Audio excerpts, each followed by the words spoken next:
Hi guys, I'm back. Did you miss me? Alright, what is up guys? Welcome to another Yakuzology episode. This one was requested a lot because I announced it a few months ago, and as you've seen from the title, today we're going to talk about Yakuza 6, the very beginning of Dragon Engine, and arguably the most misunderstood and unexplored Yakuza combat system, until of course it was graced by my two hands. Most people love the story and the soundtrack, but absolutely despise the combat because of Kiryu's slow combo speed, lack of iframes, no ways to do combos longer than a few hits, or at least we thought, which is all of course topped with Kiryu's hits bouncing off the enemy when they block, which they do quite a lot. But worry not, because I am putting an end to it.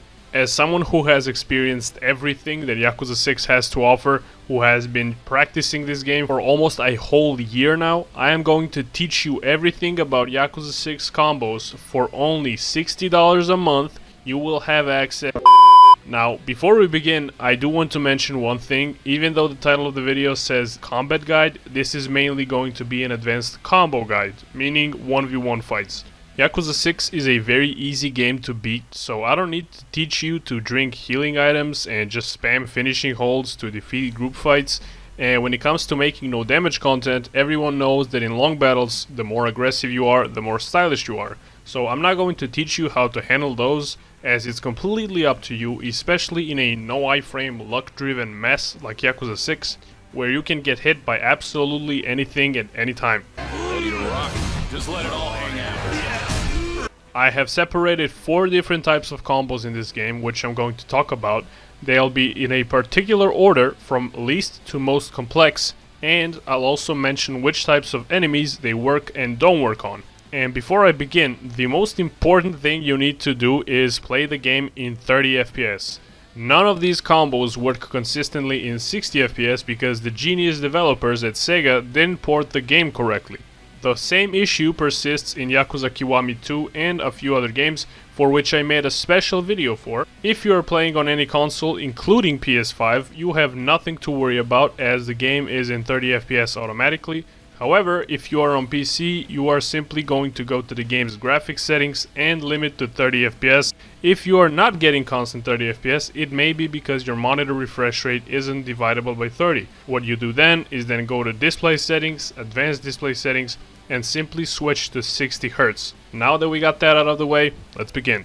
At number 1, we have the standard back combo, which does sound simple, but like with everything in this game, there is a catch that people didn't previously know of, so pay attention. Before we begin, this combo variation works consistently only on early game bosses. I don't know specifically which bosses, so you'll simply try it for yourself, but it definitely works on bosses like Nagumo, Masuzoe, or Big Boy Eddie. And it also doesn't work on any mini bosses because they will block about 50% of the time. So this is not the most reliable combo variation, but it will teach you something valuable. In order to set up this combo, you need to obviously face the enemy's back, which you can do in a lot of ways, whether it's dodging behind the enemy and starting it, or the popular way, which is pushing the enemy back with a quick step attack, and then quick stepping behind them, where you can do a full square combo onto another quick step attack, basically infinitely. But remember when I said there's a catch? Listen up. If the enemy is not turning around after you push them, it means they're in a, let's call it, blocking state. Meaning they will block every upcoming attack, even if it's from behind. So, how do you get past it? All you have to do is simply wait behind them, and as soon as they start turning around, you are free to start attacking. Which also means that if the enemy is turning around during the combo, you don't need to wait and you can just attack them. This combo variation may not be the most versatile, but it is definitely worth mentioning because the more you know, the better. At number 2, we have the wall/corner stun combo. This combo variation is a must know because it is extremely useful, it will add variety to your gameplay, and it will also help you set up the most legendary Yakuza 6 finisher.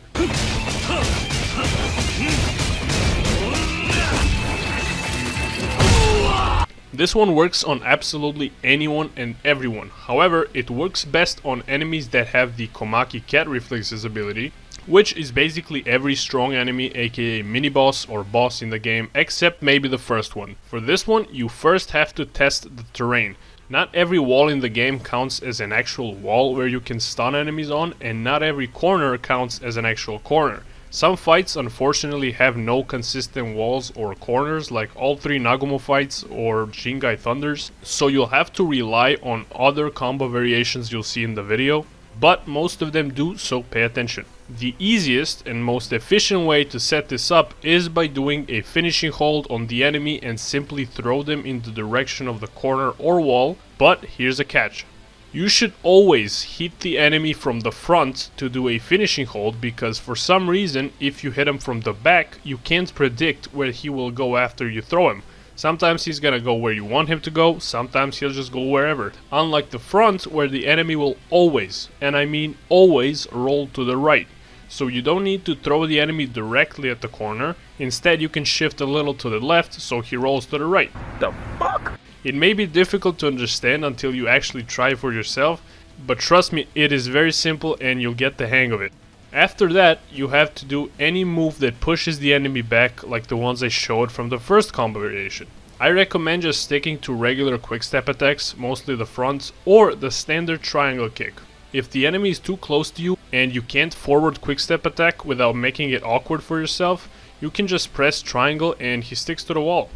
If you do a backward quick-step strike on an enemy in a corner, he will have this unique and goofy looking animation, which is not my favorite because more often than not you'll miss a few punches, so I suggest sticking to the forward quick-step attack or the kick. After you stuck the enemy to the wall, there's a few things you can do. If you want to increase chances of landing both kicks in this combo, which is rare as they usually block the first or the second one, make sure to get on the enemy's left side, so when they move from the stun position, you'll face their back and they won't block.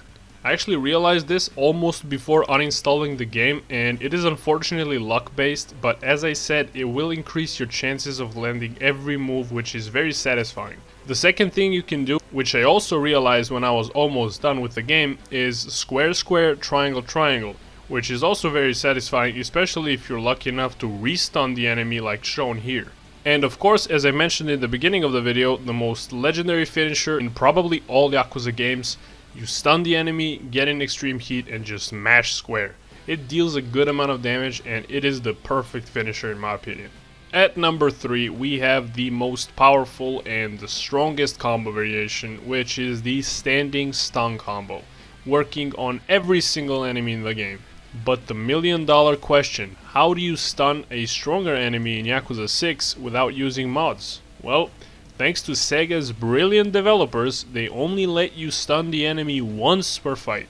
What you have to do is make sure 2 things. The first one being that the enemy has less than 50% of health, and the second one being that you absolutely cannot stun him before that by sticking him to a wall or a corner.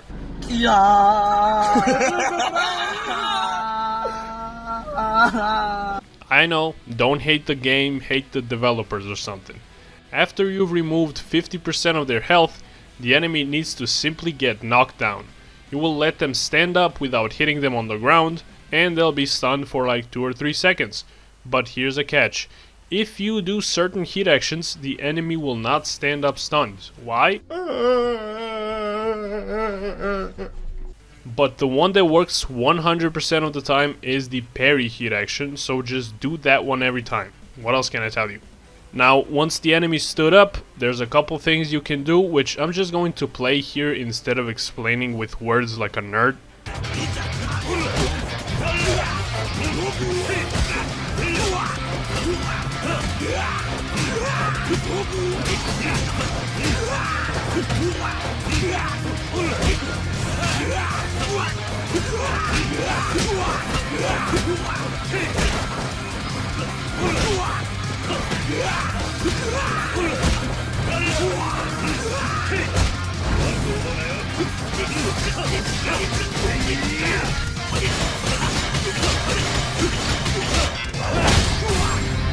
Now, as I've said before, the enemy will stand up stunned only once, so it's a hit or miss. If you mess up this one combo, just uninstall the game and play Yakuza 0, you pathetic scrub. Now this is what I would tell you if I wasn't such a goat, such a genius, and I didn't invent combo variation number 4. Pay attention. And the last one, at number 4, we have the GUNK combo. Yes, I called it the GUNK combo because I discovered it. The game is almost 8 years old now and you've never seen it anywhere else but my videos. I'm the Nikola Tesla of this combo technique, and what are you gonna do about it? Anyways, this combo technique basically makes the enemy not turn around without you having to stun the enemy. Can you imagine? This absolutely revolutionized the Yakuza 6 combat, and this technique is the main reason why I'm even making this video. Now, this combo technique works on stronger enemies, aka mini-bosses or bosses, but it does require the enemy not to have any counterattacks, like Nagumo's disgusting third fight or Yuta's fight, which already makes it less efficient than the standing stun combo, aka number 3, which works on any enemy in the game, but unlike number 3, this one you can do as many times as you want. Important thing to note is that you need the parry talisman equipment if you don't want to lose all sanity, and if you want to parry bladed weapons. If you're playing on PC, you can download my save files which have everything you need from equipment to attack level. It's linked to my channel. Anyways, let's get back to business. For this technique to work, first thing you need to do is just parry the enemy a couple of times when the fight starts, or whenever you want. You don't need to do anything else after you parry. Just make sure you do it at least 3 times. You can think of this part as you removing the enemy's capability to turn around for the rest of the fight. You only have to do it once until the fight ends, or you die and retry. After you've done that, for the easiest setup, you want the enemy to attack either from behind or from your left side. I personally prefer the left side, but sometimes you won't have time to position yourself the way you want. After you parry, then you have to do 4 square onto forward quick step attack quickly, and this is the only time of the combo where you can hit him from the side, because you must, and I mean must, hit him only from the back. Not the sides, definitely not the front. Just the back, because if you start attacking from other sides, he'll just block and you gotta reset the combo. After you get through the difficult part, which is the setup, and you made him bend over in front of you, now you can take what's yours. Go Fleece Johnson on him. Somebody's gonna have to give us some booty. Just make sure you don't get too excited and you hit him from the side, because the combo will end, as I said. I will mention 2 more things. The first part about parrying the enemy 3 times works 100% of the time. However, sometimes the enemy will not turn around after the first or the second parry. It's rare, but it can happen.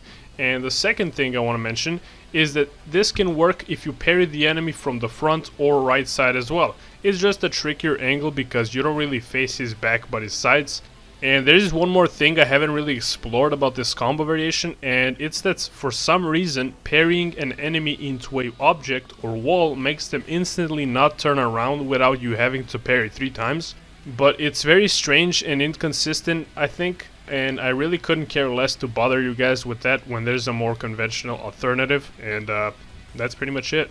I cannot explain to you guys how lazy I was to make this video, because 90% of the things I said I had to think and then write down and then gather appropriate clips for almost every sentence.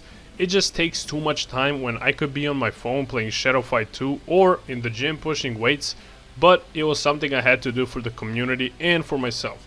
Here for any of your guys' questions. I really hope I was as coherent and logical as possible. Obviously all of these require practice, so you won't just hop on a game right now and be a pro right away. But it's really not that difficult, and I promise you it will spice up your gameplay and your no damage videos if people even still make them. It feels like only me and a handful of others are still passionate about it, but what can we do when SEGA dropped 2 games with horrible combat systems in a row?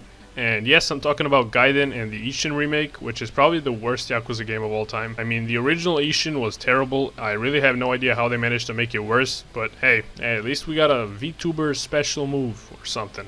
I don't even know why I'm talking about it. I hope you guys enjoyed this video. I might make guides like this for other Yakuza games if people want to see them, and I'll be getting on Judgment real soon, so stay tuned for that. Happy holidays, and I'm wishing you and your families nothing but health and peace in the upcoming year. Love you guys. See ya!